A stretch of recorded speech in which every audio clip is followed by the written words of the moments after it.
Welcome to the Eat Well, Sleep Great, Run Far podcast. My name is Will Frantz, and I'm here to help you go farther, faster, and longer without injuries, gut problems, or giving up your favorite foods. This episode is actually going to be a little different from the normal ESR episode. Instead of breaking down a concept about training or nutrition, I'll actually be talking to Brianna Santos, a runner who recently won fifth place female at the American River 50. She's a great athlete and an all-around wonderful human, and we discuss her performance, training, and her experience at some recent races. As you'll learn, I do work with Brianna on her nutrition, but that's only part of what we are going to cover in this interview. We dive deep into everything from training to pacing to weird encounters on the trails. Also, I conducted this interview over Zoom and was not aware of some recent policy changes, at least recent to me. So just before the 18-minute mark, you're going to hear a terrible edit. We ran out of time and had to splice it together after we reset the Zoom. It does not affect the interview in any meaningful way, but it's definitely noticeable, and I wanted to mention it. All right, that's enough of this intro. Let's get on with the interview. Hey everyone, welcome to the second interview on the Eat Well, Sleep Great, Run Far podcast. My guest today is Brianna Santos. She is fairly new to the ultra running world, but she's been crushing it. She's been breaking kind of all expectations, including her own, and she recently appeared on the Running on Optimism podcast that may or may not be out, but keep an eye on that if you want more of Brianna. Back near Thanksgiving, she and I connected and started working together on her nutrition so she could train for the Way Too Cool 50K and the American River 50 miler. And while I really want to dive into that, I'd like to start with something a little more interesting, at least to me, horses. Can you tell me a little bit about your experience with horses during the AR50? I was like, horses? I have no experience with horses. Yeah, so I got attacked by a horse at I think it was mile 37, 38. I was at that point, you're kind of tired. And I was just like, man, this race is kind of going on. And I was coming up a trail point and the horse was coming down and my pacer called out that there was runners coming and my pacer was in front of me. So the guy guided his horse to the side, my pacer passed. And then when it went to go be my turn to pass, the horse said, absolutely not, and pushed itself across the trail into me. And then got really angry and started stomping its feet. And the rider couldn't get control of the horse. And he was just apologizing. And he was trying to get the horse to get out of the middle of the trail. And like I said, later on, when I thought about it, when I was in my right mind, I was like, that was pretty scary. And that was a massive horse that was on top of me. I probably should have been scared. But my only thing was hey, I am in the middle of the race. I am on a time clock. I got to go. You need to get out my way. And I actually scrambled around the horse, by hanging onto a tree on the side of the trail. And at that point, then I was like, all right, the adrenaline's up. I'm awake. Let's go. Let's rock it. Let's move on. And I just took off from that point. And then later on, when I thought about it, I was like, oh, dang, that could have gone badly. That could have gone badly. I feel like that's the exact thing you want 37 miles into a 50-mile race is having to fight a multi-100-pound creature. Yeah, I mean, my adrenaline was going and I was and that's when I kind of was I kind of was put my blinders on and I was like, all right, let's go. Because I knew when I hit that 40-mile aid station, that was kind of going to be my go point, sure. Which my coach had kind of said, up until then, you're having fun, you're enjoying your day, all the work that you put in, you're cruising, you're saving your legs. And then when you hit that 40-mile checkpoint right there, that's when I was dropping my pack. And that's when it felt like, okay, now I'm serious. And now it's racing time. And now's the time to try to pass people and push it to the finish. So that kind of got me ready for that, where I was like, okay, ready to go now. I mean, you did a hell of a job. That's what I'm looking up over here, because I just wanted to make sure it was in my head right. You got sub 10 hours. And fifth female. Yeah. This is your first 50, right? Yeah. Hell yeah. So that in mind, let's bring it way back. What got you into running in the first place? How long have you been doing this? Did you run in high school? How did this start? So I never played a sport in my entire life. Not very athletic. And I actually didn't play any sports growing up because I was worried they were going to make me run. Um, and it's funny because like people that know me from high school, they're like amazed that I run because I was the kid who was barely passing PE because of the mile Awesome. run. And I'd be like hiding behind the bushes. And so like when people would round the corner, then I'd pop out and pretend like I ran so I could finish my mile because I just hated running so much. I don't think I And knew that then, about you because I, like yeah, people like I notoriously hate running. I'm fine with endurance. I've gotten more into it now that I train athletes into it. I've gotten into it, but yeah, like pretty much when I started this was by accident. I hated running, and all of my friends who know me are like, "What the fuck are you doing? Like, how yeah, is yeah, this who yeah, you're yeah. training?"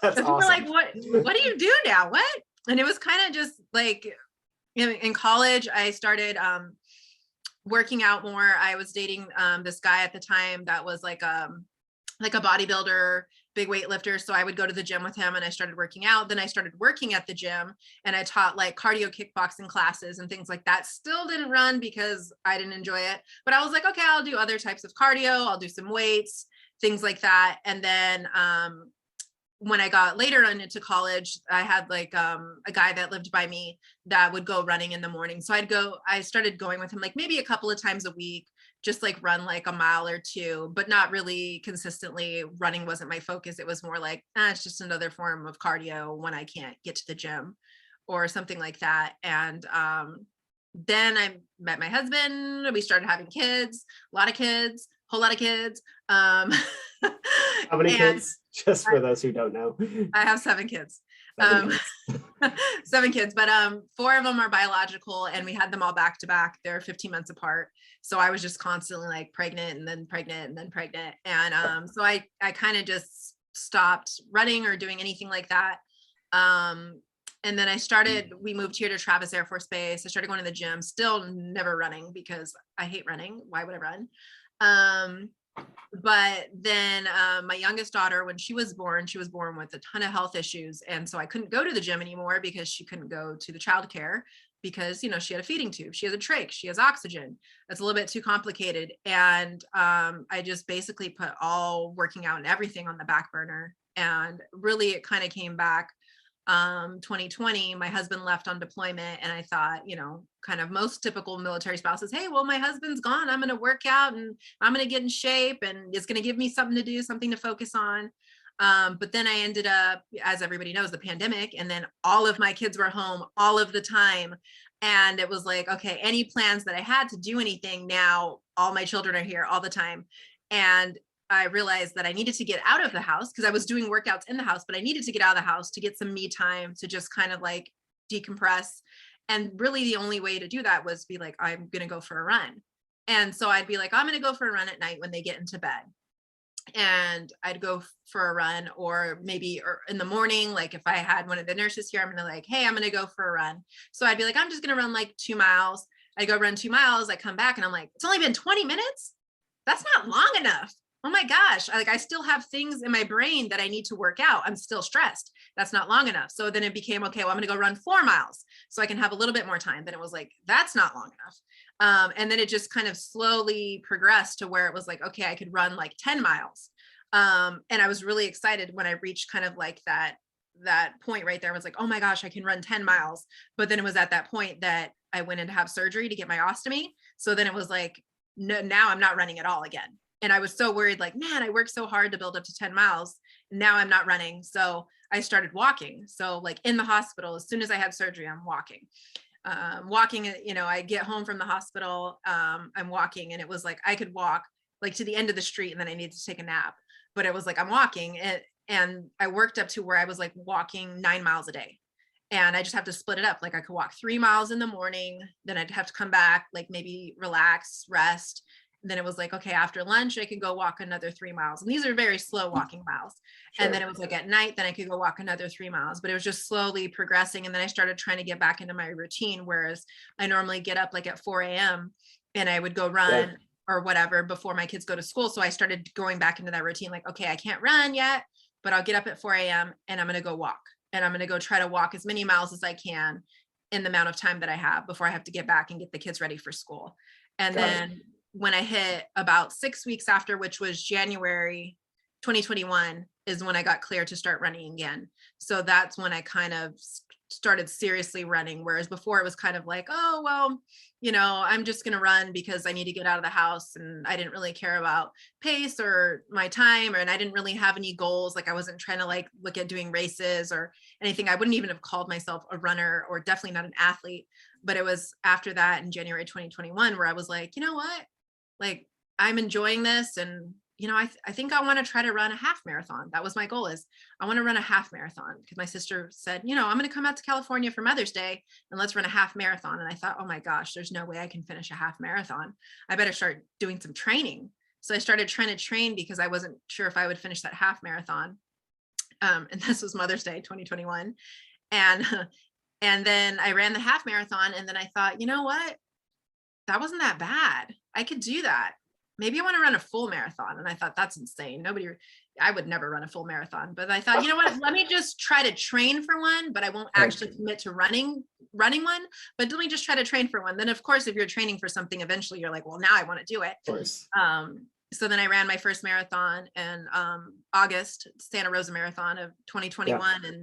And then from there, it was kind of like, I started like getting these ultra goals, which I kind of had before then, but I just hadn't vocalized them because I thought, this is crazy. Nobody's going to believe that I want to do a 50 miler and I haven't even run a marathon, because I kind of like am ultra obsessed. So I would like listen to podcasts about ultras. I was watching documentaries about ultras. I was reading books about people running ultras, never thinking that I could actually do that. But I just thought, this is so cool and this is amazing.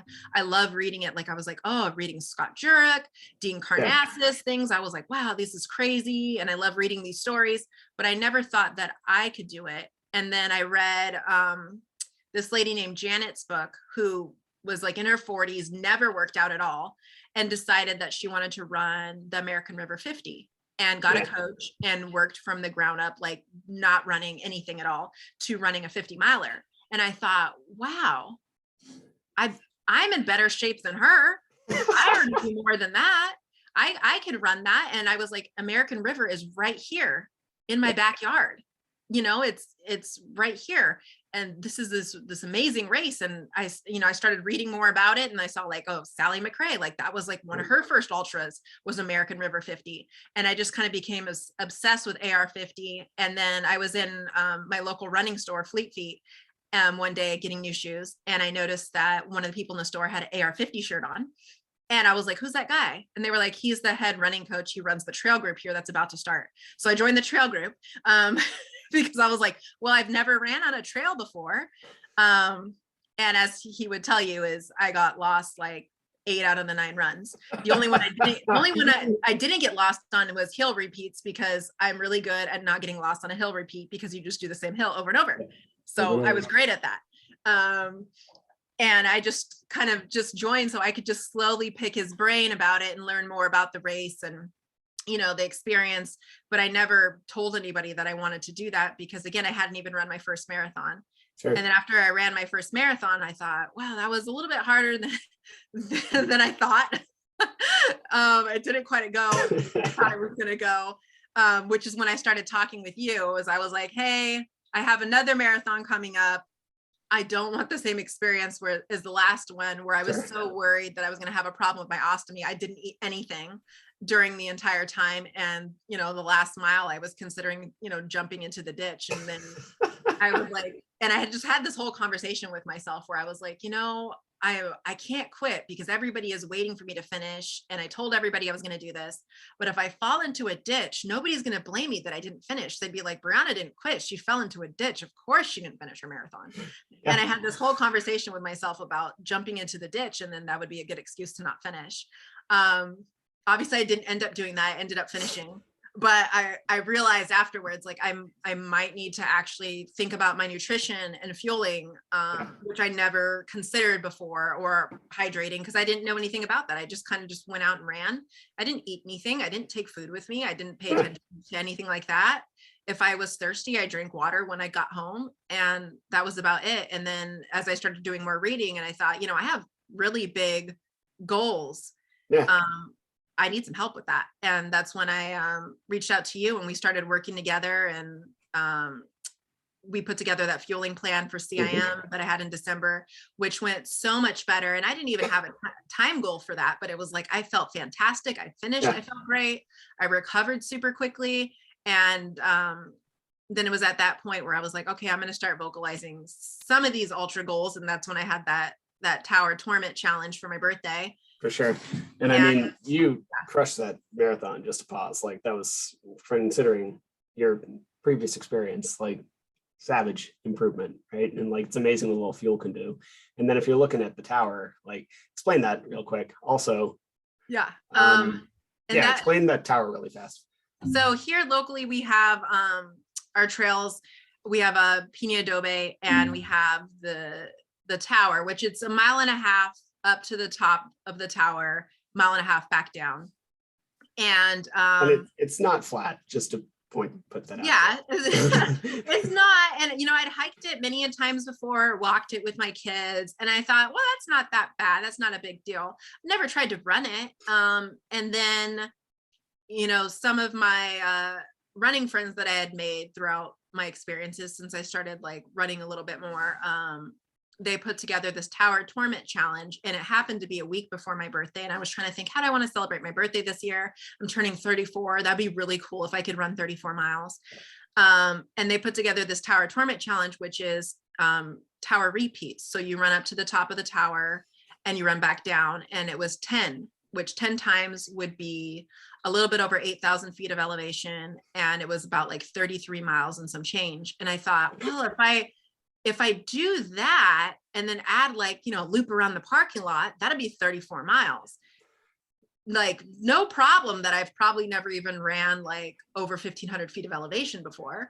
And the longest I ran is a marathon, but I want to do this. And this is really cool. And also my friend had just run his first 100 miler and just crushed it, like sub 22 hours, was amazing. And I was super inspired by that. And he was working with this coach who I just total fangirl about, because he's run all these 100 milers and like these like, iconic races that I'm like obsessed with. And I really wanted him to train me. And he didn't say no, but it was like, okay, she's run 2 marathons and she's talking about she wants to run a 50 miler and she's never done anything like this before. I didn't really have like a resume or anything like that where I had to show like, hey, I'm actually serious about this. I'm not going to flake out. And so I thought, okay, I have to finish this tower thing, and that'll prove to myself that I can do it, and prove to him that I'm really serious about that.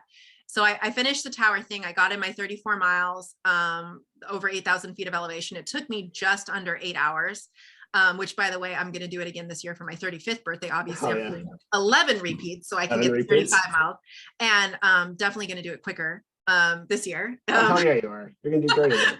Much quicker, awesome. But so I left the tower thing. I came home and I immediately registered for AR50, like that night, like as I'm like hobbling home. I was like, registration sent, done it, took a screenshot, texted it to who's my now coach. And I was like, I'm serious. I want this.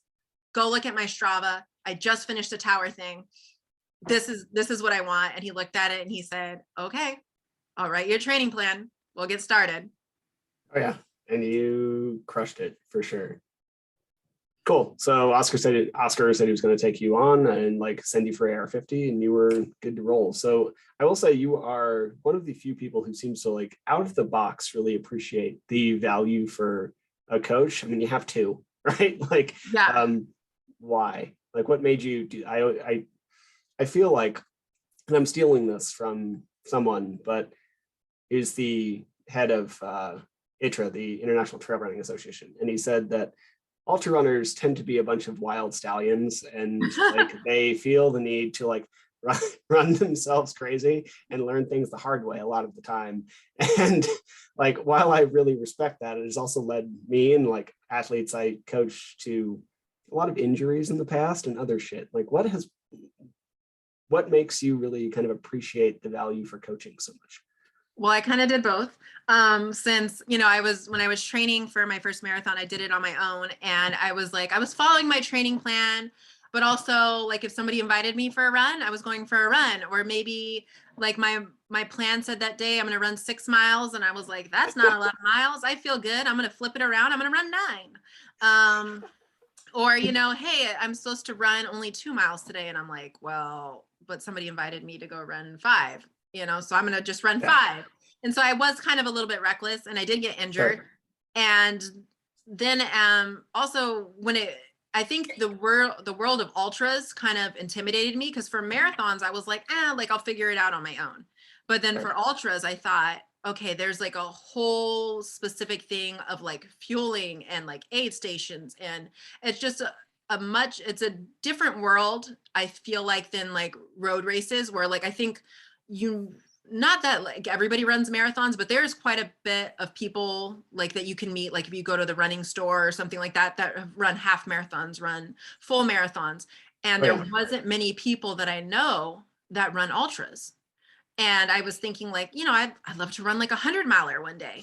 And I think that it just really intimidated me. It scared the crap out of me. And I thought, I need some help with this. I have no idea what I'm doing. I don't know how to find like, a training plan, because you could go on Google, Pinterest, and find any type of like marathon training plan, or even up to like a 50K training plan.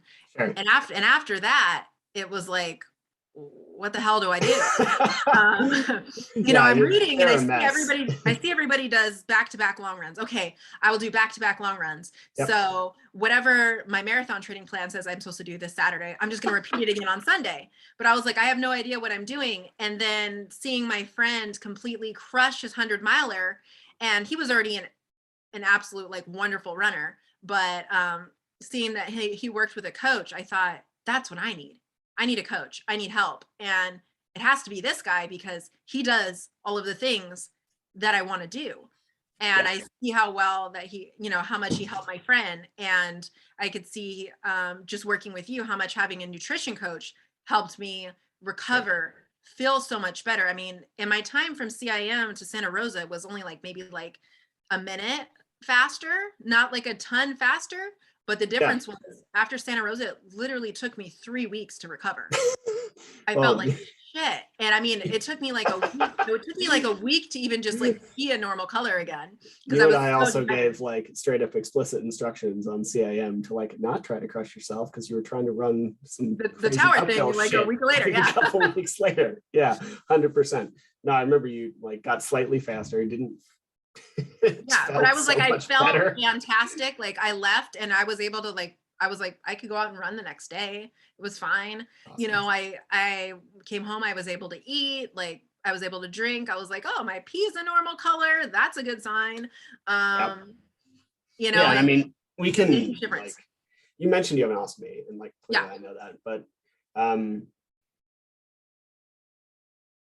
I'll weigh in a little bit on my end in a second, but like what challenges has that posed to you a little bit? Because I know for me, planning for you, it takes some things off the table, right? Yes. I have a pretty limited. What does that do for you? I have a pretty limited diet, since I can't have like nuts, seeds, things with skins, peels. So a lot of like your traditional things like, like nuts or dried fruit or, salads. I miss salads. Salad, or beans or things like that. And I don't eat red meat, and I don't have dairy. So it's like, okay, so like no cheeses, things like that. I have celiac too. So it's like, you can't have gluten. So it's just so much limitations as far as diet goes. And then trying to eat on the run too is difficult, because you don't have a full digestive system. So whatever you eat is going to pretty much quickly come back out. Sorry, and I'm over here laughing, and I feel like it makes me sound like an asshole. No. I'm so used to working with you that all of this kind of feels normal now. Whereas like 6 months ago, I haven't heard this list in like 6 months. And I remember the first time hearing, like, oh shit, this is going to be fun. Like this is going to be a thing I have to figure out. How do you figure out what to eat? And so it's like, I have I eat the same things over and over, but you're trying to run. And as most runners know, like, hey, you're running a lot of miles, your stomach's going to get going, and you're going to need to take a bathroom break. But it's like, okay, you have an ostomy. The great thing is I can shit and run at the same time. Again, I just keep going. I don't have to stop. But eventually then it's like, then the bag does fill up. You need to stop and empty it. And if you don't, which I've also experienced, if you don't stop and empty it, it'll come off. It'll decide it's going to empty one way or another. Which is not pleasant. So it's better to take control of that. And which is a 100%. lot of the reason why I was like, oh, I'm just not going to eat. I'm not going to drink while I'm running. Then I Sure. don't have to worry about that. Especially because I live on an Air Force base. So at the time, all of my running, all of my training was here on base. It's not Yeah. like on a trail where you're like, let me step off to the side and go to the bathroom or empty my bag. It's like you're running in the middle of an Air Force base. If you stop to pull your pants down and squat, you're probably on someone's camera. You're probably going to get in trouble or get arrested or something like that. So you're like, I just don't stop and I don't use the bathroom and I don't want to worry about that. Yeah. Also, because I have an ostomy, I get dehydrated more easily than the Yep. average person. So hydration is like a really, really big issue. Mhm. And I kind of have like a chronic, like almost dehydration problem. So I have to Yep. constantly be worried about hydrating. And, I drink, over a gallon of water a day, Yes, you carry do. my giant jug with me all the time. And so far as running, like I said, after I ran my first marathon where it took me like 3 weeks to recover, I came out of that so extremely dehydrated. Yeah. And so when I worked with you, I noticed like, wow, I never really thought about like thinking like, how long am I going to be running? What is my sweat rate? What is the weather like? All these things that you were talking about. And so it was like, when I put all this together and you were like, hey, this is how much you should be drinking for this amount of time for CIM, it was like, wow, I came out and I don't feel like I'm going to die. And that just made a huge difference. And so I was like, I need to continue this. And as I head into, these ultras and my biggest race ever, I need some help here. I need to figure out, how do I do this? Obviously you're running, part of it is for your health and your enjoyment, but you're also like, I'm not trying to kill myself or destroy my Sure. health by doing something that I enjoy doing. Yeah. So how do I protect that part? And obviously that's going with somebody who knows what the fuck they're talking about, which is not Well, me. So I appreciate that. Yeah, I mean, we can own that sports aren't healthy, right? Like, and this yeah, is kind of across the board. It's they're great for your mental health. They're fun. They're a great thing to do with your time. Like training for them can be very healthy, but like running a fucking ultra is not healthy for you. It's just not. Like it's the same with football. It's not. Like I've played yeah, all these sports and they're not. They're ridiculous. That doesn't mean they're not worth doing. They're ridiculous in a way I like really appreciate. But like doing sports is hard on your body, yeah, and you can really hurt yourself in multiple ways. And like football is concussions, like same with MMA, like running is rhabdo. Like you can, if you run ultras, you can get rhabdo and like other crazy shit. So I appreciate that. Cause yeah, it's harder for you, right? Like you're one of the few, you came to me kind of this way. Like you were already like what we call fat adapted because you run, I mean, one, you're a female, so that gives you an up. And then two, you run somewhat fasted for quite a while. yeah, Um, but if that weren't the case, like we almost would have had to like put you through some sort of protocol to get there. You're one of the few people where I think that would like been deeply helpful, like who isn't a professional runner. Cause I mean, by the numbers, we underfueled you, right? Like we talked about like how fast you go and you should have been this many grams of carbohydrate per hour. We never hit that, like not even close. But we hit an amount and you crushed it. So like we need to find some strategies. And it was a lot of trial and error. Like yeah. you leverage tailwind heavily, but not as much as you should. And like bananas and what else we find that worked. Like Yeah. And I mean, that's we what people are like, oh, like, what kind of stuff did you eat? My sister over the weekend just did a 12-hour treadmill run. And I mean, like, I said, what are you going to eat? And she's like, oh, just whatever I have in my house. Like, I kind of got some tortillas, so maybe I'll make some quesadillas or maybe some peanut butter. Like, I was like, well, what do you normally eat? She's like, oh, I just normally eat whatever I got around. Maybe I got some, like fruit snacks or, maybe I have like a leftover baked potato from dinner last night. And I sure. thought, oh my gosh, like, does that normal people just like, oh, whatever I feel like eating that day or whatnot? And here I'm like, okay, I need to have bananas and I need to have this many bananas. Oh my gosh, a kid ate my bananas. I'm going to kill them. Now I got to walk to the store because I am short 2 bananas, you know? And it's a pretty known fact now in this house. You do not touch a banana unless you check with mom to see if she's going to need those bananas. Yeah.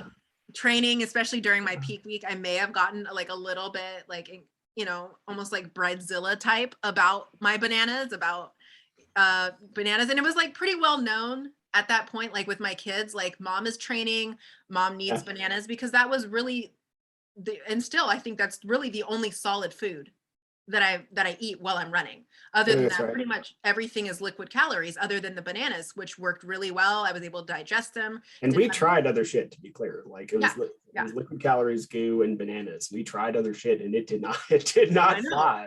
I remember how excited I was for like pretzels and chips, and then it was like, oh no, I'm not excited for those anymore because it That went did so not go bad. But well. it Yeah. was like bananas work really well. And so my kids were like, yeah, mom's bananas. But my husband was gone in deployment and he came home and was like, hey, cool, there's bananas. Let's share bananas with all the children while mom is gone on her long run.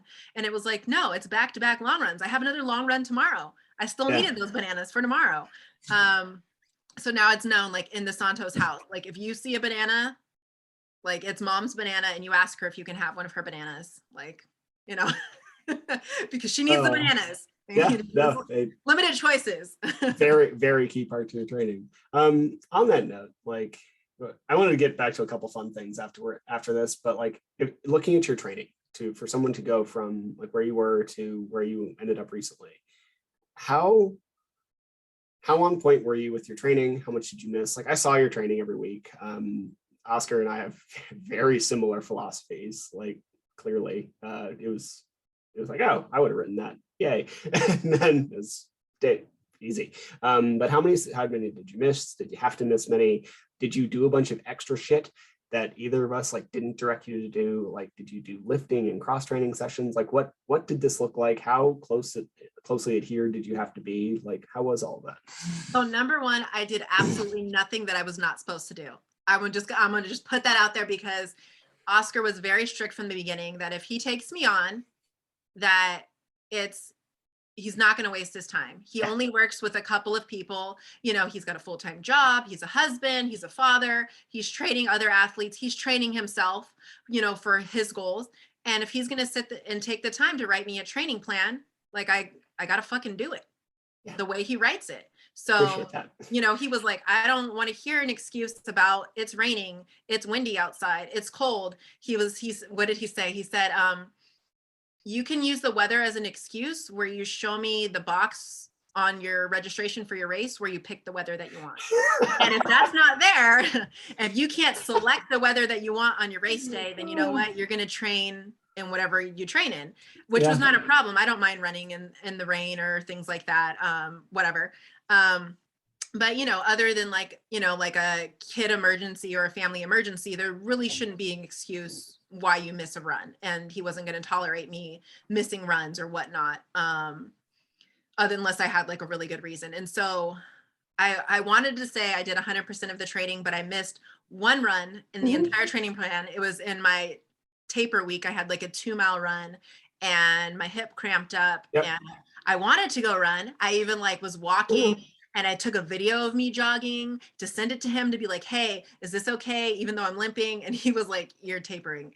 He was like, it doesn't matter. It's not worth it to try to run. So I'd say like I did 99.9%, but I didn't do anything extra that I wasn't supposed to do, which was hard at first, where it was like, you know, I have all these friends that are doing these things. They're going, you know, to doing adventures. They're going to Mount Diablo or they're doing a fun run. And I have to say no. I have to Yeah. say no because it doesn't fit in my training plan.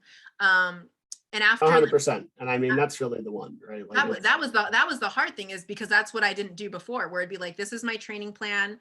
And maybe I already did my run for the day. But then my friend sure. is like, hey, we're going to go do this as a group. And I'm like, sure, I'll go along with that too. And he was very strict in the beginning and letting me know, like, you're not going to do extra stuff and you may not get to run with your friends right now. Or maybe your friends are going to go run, but it doesn't match up with what you need to do. Or maybe you need to run a certain pace, or maybe you need to run in a certain area and they're not going to do that. And you have to focus on your goals and what you need to run. And, you know, maybe that this friend runs a little bit too fast for you and you're supposed to have an easy run day. Well, you know what? That's probably not going to be the person you want to run with because you're going to be pushed to do something that you're not supposed to do today. And that was really 100%. hard at first, but once I started seeing progress through training and seeing like how I was getting so much stronger, so much faster, I was able to do things that I didn't even know that I was capable of doing. Then it was a little bit easier to be like, okay, let me trust the process. Let me just go along with it. Because I know like in the first couple of weeks, like he just drastically cut my miles. Where I was like, what do you mean? Where I was like, I was Oh running yeah. like, like 50, 60 miles a week, and suddenly he's got me running like 25 miles. And I With thought, track workouts, which is not your favorite thing in the world at the no, but I was time. like, 25 miles, I can run that in a single long run. I'm only gonna run 25 miles in the entire week. What the heck? How am I gonna run a 50 miler if I'm only running this many miles? And he really kind of had me cut down my miles, and what do you say, cut out the junk miles where I was just Yep. running miles to run miles, and really focus on like having workouts within my runs where, yeah, I was going to the track, which I had never done before. I was doing tempo runs, which I'd never done before. I was doing hill repeats, which I wasn't familiar with, where Yep. it was like, and maybe you're only doing a 45-minute workout, but you're kicking my ass in the 45 minutes. And Yeah. honestly, I, And I like, have, don't want to go run again later. I'm tired. and like, I want to put a frame in on that as well for anybody listening to this. Like two things to put that in space. One, you had a really good base, right? So like you've been running low and slow forever. Like you actually Yeah. had like you,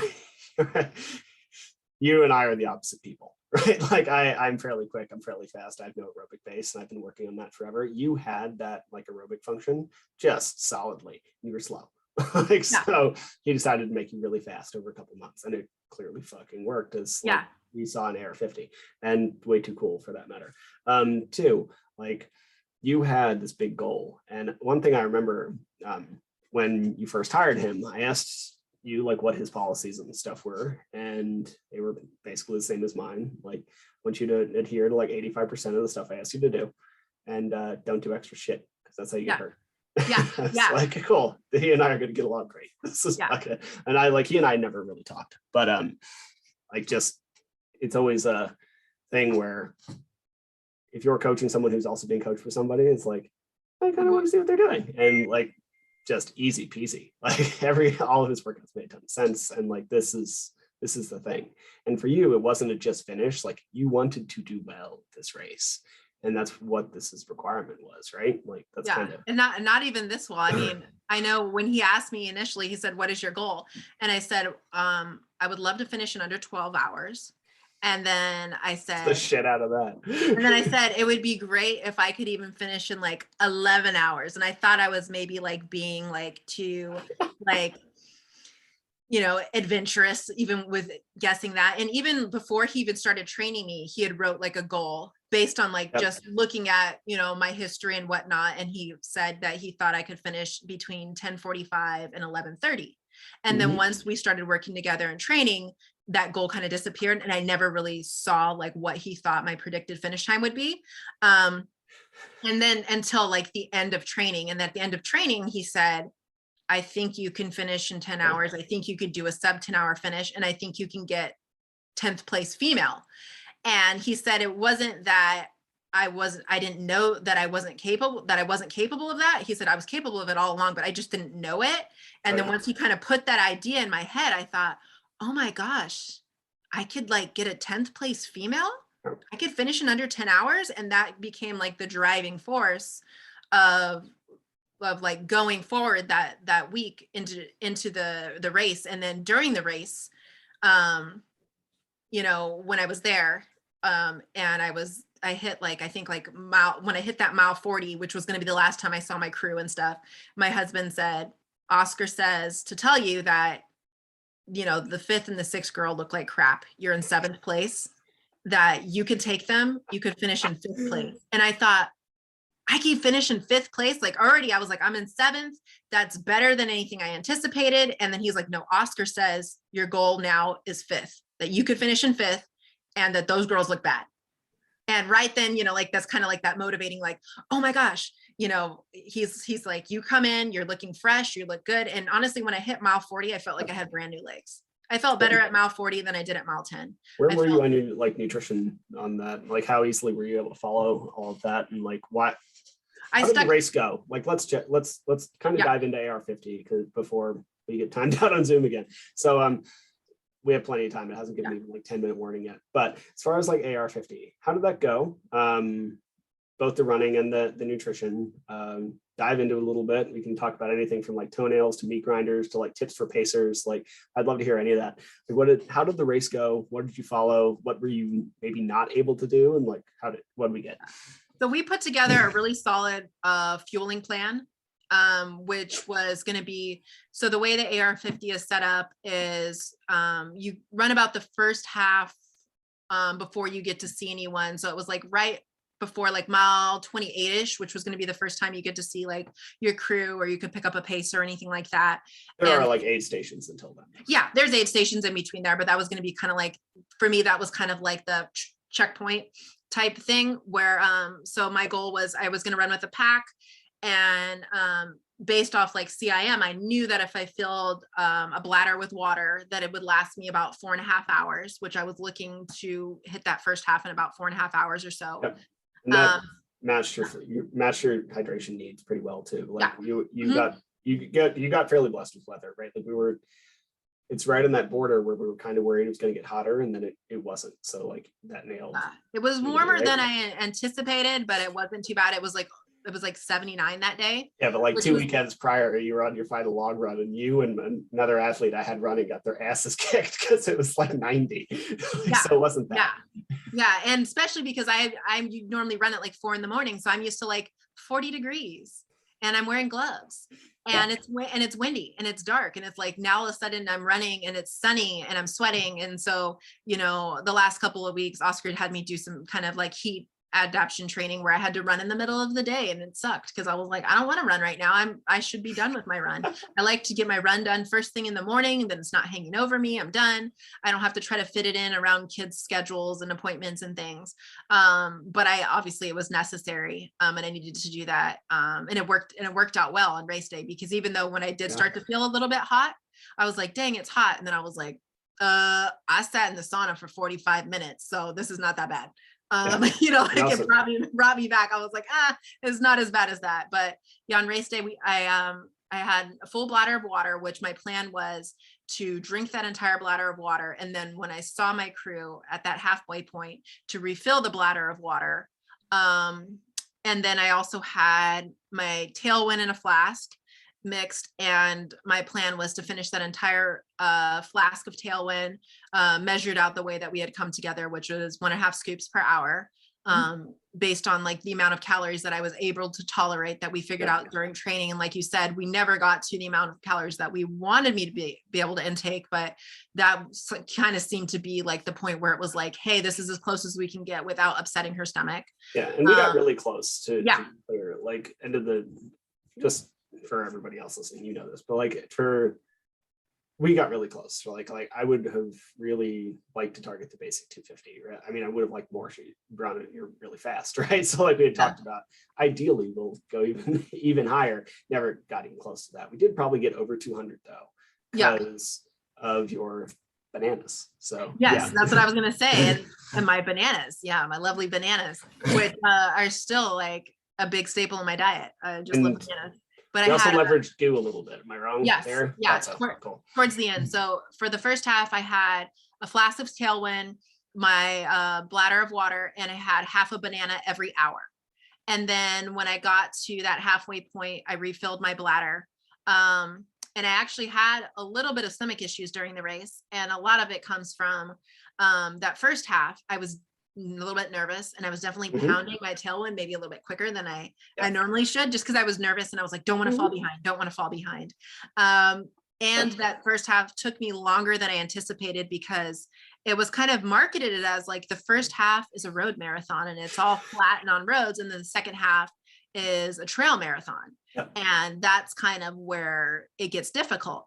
Well, there was definitely some more trail sections in the first half that I didn't anticipate, where we started on the road, and then it was like a little trail, and it was like, oh, where did this come from? Then it was like, okay, you're back on the road. Then it was like some trails, and it was some like little decent climbs in there. And that slowed me down because I didn't anticipate that. So I was drinking a little bit faster, and I ran out of water before I got to that halfway point. And then after the fact, when I thought about it, there was like 15 aid stations or something that I passed. I could have refilled the bladder of water. Did I think to do that? No. Because I just was like, oh my gosh, I'm going to refill it when I see my crew. So I just ran without water for like 4 miles, because I was like, well, I'm out. even though I passed like, I think 2 or 3 aid stations during then. Didn't even think to stop, like, hey, let me refill this water. And so my stomach started to cramp a little bit, probably because I was still intaking my calories. Even though my stomach hurt, I knew I needed to keep intaking the calories, even though I didn't feel like eating, because I was like, I'm going to need this later. And we had talked about that before, that's a big mistake that a lot of people make, is they're like, oh, I don't feel good. So they completely stop eating, or you stop drinking, and then it just gets worse. And then you're like, well, now I feel like shit and my legs are gone. And I knew I have a lot more hours to go. I have the whole second half of the race, which is going to be harder. Yep. So even though my stomach hurts right now, I need to keep intaking these calories. So I kept eating my bananas. I kept drinking my Tailwind. I got to that halfway point. I refilled my water. I picked up my second flask of Tailwind. And I just continued with our plan of like, okay, sipping my Tailwind every 10 minutes, washing it down with water, eating my half of a banana every hour. And then by like mile 35, my stomach pain was gone. I felt better. And like I said, when I hit mile 40, I felt better than I did in the first half. I felt like I had brand new legs. I was pumped up. I was ready to go. I flew down into that aid station. I saw one of the girls that had passed me earlier was there. And I was in and out of that aid station so quick. I passed her on the way out, took off, and never saw her again.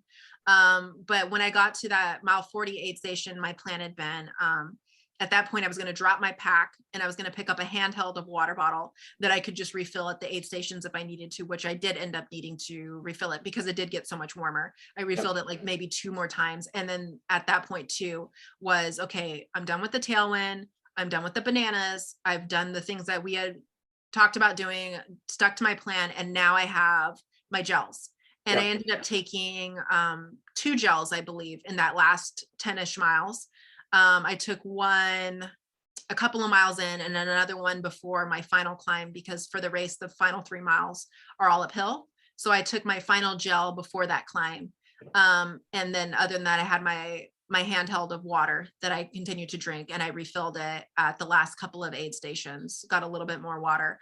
And I didn't stop at the last aid station because at that point, the 5th place girl, I had just passed her. And I thought, wow, this is mine. And then as soon as I passed her, she took off running after me and did not let up. I mean, she was so close behind me. I could hear her breathing. I could hear her feet. And I had a pacer for the last 10 miles who was amazing and just totally kicked my ass. And she was like, we're not stopping at this last aid station. We are not stopping. We're not letting up because this girl wants this and she wants your spot. And I was like, I'm out of water. So she just was like, here's my water. I don't need it anymore. I got 3 miles left. I don't need this water here. So I drank all of my pacer's water on that final climb. And I was able to hold off that girl and get that 5th place spot. And the girl finished right after me, but she was right on my tail. So I could not let up. I had to keep pushing. And I finished, 5th place female, and I finished in the sub 10 hours, and I was just ecstatic. And not only that, when I finished, I mean, don't get me wrong, I was tired of shit, and I was ready to be done running. I wasn't like, hey, let me go for an extra run.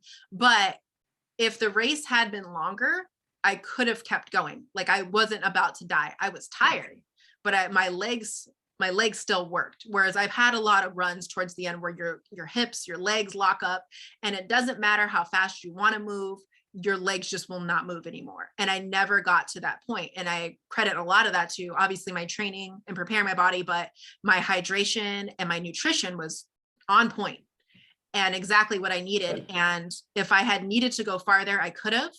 Afterwards, nothing hurt. I didn't have any injuries. I mean, I was sore. I was tired. I felt like how you should after a long run. But honestly, I had been more sore and more tired after some of my training runs. Good. And I didn't get a single blister. My pee was normal. It was fine. It didn't take me that long to recover. I was able to go out and run again a couple miles the next day, kind of just shake the legs out. And honestly, like within a week, I felt like I didn't even run. So I recovered super well and felt really good. Really, the only problem I had was I had really bad chafing issues, and I have like a lot of scars from that now. I did lube up and use all the things, but I'll equate that to just because it was so freaking hot. I was just pouring ice down my shirt or pouring ice down my back. and Yeah. just, dumping water over my head. And I think the combination of like the salty sweat and the friction of the Yeah. clothes and rinsing everything off, it was just, it was what it was. And, 100%. And I mean, just in case anybody, again, listening hasn't pieced it together, like if you have a bag on you when you're running, that like it just fucking sucks. Like it's gonna kind it of just rubs. Yeah. sucks. And then I wear an ostomy belt, especially too for the long runs, to just kind of secure my bag around me. So like if I start to sweat and things like that, and the adhesive starts to give away, you just have that extra reinforcement to keep the bag on, but also means you're wearing a belt while you're running. And that belt is just gonna rub and rub and rub. And it did. And I had like huge open sores like on my sides from it rubbing. But now every time I look at those scars, I'll just remember my race, right? You crush the hell out of it for sure. I mean, I said this prior to hitting record, but like you have a lot of talent for this sport. And it is a pleasure to watch someone who finds their talent in a thing or finds their thing and then go crushes it.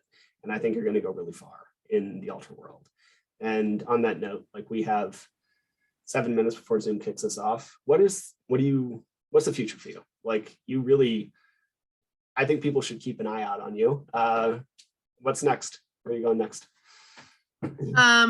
Well, this year I'm running CIM again that I ran last year. So there was some other races that I wanted to do this year, but it's kind of hard with time commitments and family, and there's so many races and there's so many things that I want to do. But I can't do everything. I have to pick and choose. And so it was kind of like, ooh, do I want to try to run a 100-miler in the fall? But I'm also already signed up for this marathon that I want to run. And it was like, you know what? I probably need to decide which one I want to do because they're a month apart. And it's a little bit different training to train for a road marathon than it would to train for 100 miles on trail. Absolutely. And so I was like, you know what? Let me go with the marathon because I've already paid for that. I'm already registered. Easy. So that's what I'm doing the rest of this year. I'm kind of taking the summer off from any like official races to just kind of like do some of those social runs, keep up on my training, try to maintain my fitness level, really focus on my strength work and getting stronger, and get to do some like fun adventure type things with some of my friends and running. So kind of have a little bit of that flexibility before I hunker down to kind of go back into my next training block to train for this road marathon. And then I'm looking at next year, I'm looking at trying to do my first 100K and my first 100-miler. So I'm sure we'll be working together again for those to try to figure out, okay, well, we figured out nutrition and hydration for a 50-miler. Now, how do we figure out creating, fueling and hydration for double that? Big joy. You're a pleasure to work with. I'd be super down in a heartbeat. If we're looking at, a couple things, which 100K and 100 milers are you looking at? Any in particular? Yeah. So I'm looking at Miwok 100K, which it was just this past weekend over here in the Marine Headlands. And so I'm waiting for them to open up registration for 2023. And then Rio de Lago 100-miler, which is in November, and that is put on by the same people as Way Too Cool and AR50. And it covers a lot of the same course as both of those. So I'm a little bit more familiar with that. And I know quite a few people that have run those and have had really good experiences. So excited to kind of like join them and have more people that I can pick their brains about, the race. And, I like doing local things too, because then all my kids, my husband, my family, they can participate, and they come to my races and they can be there at the finish line and cheer me on, which is a little bit harder when you have such a large family to try to travel other places. So if I did a race that was farther away, definitely my family wouldn't be able to come, which is kind of hard because, they're training there along with me. I'm gone, for my long runs on the weekends, and, they're picking up my slack or things like that. Or, my kids will help me pack my vest or help me lay out my clothes, or, when I come back, help me set up my Epsom salt baths or help me foam roll, or, my oldest daughter gets the scraper out and is helping me scrape, while I'm laying there moaning, or, one of them pulled off my toenail for me. So it's like, for them to go and be there at the finish line, for all my hard work and be able to be there and celebrate with me, that just makes it so much more special. Sure. I get that. Well, that's awesome. I'm stoked to see how you do. You trying to hit any benchmarks at CIM in the winter? We'll see. I mean, obviously I want to improve on my time from last year, now that I've, kind of had, more clear training and things like that. So that would be my goal. Probably my number one goal right now is to improve on my time from last year and try to, get a marathon PR. Yeah. I mean, I almost guarantee you'll get that. I'm pretty sure you can do it tomorrow and knock it out. You've gotten so much faster. It's been watching your times just been. I think I could go right now and get a marathon PR. Yeah. So like your times have just fallen off a cliff. Like it's awesome to watch. It's really cool. Awesome. Well, Brianna, thanks for being here. I appreciate it. I'm gonna hit stop record and hang out for 1 sec. But thanks everybody for listening. And if you have any questions for me or want to get in touch with or anything for Brianna, let me know and I'll get back to you. Thanks. Thank you for listening to the show. To be clear, I'm not a doctor nor a registered dietitian, and nothing you heard was medical advice. You should always speak with a qualified medical professional before making any changes to your training regimen. If you enjoy the podcast or found it useful, please take a couple seconds to give it a rating or share it with a friend. Every little bit helps. And if you want more of this information, please head to the Trail and Ultra Running Nutrition group on Facebook. You'll be in good company with other like-minded people who like to do hard stuff outside.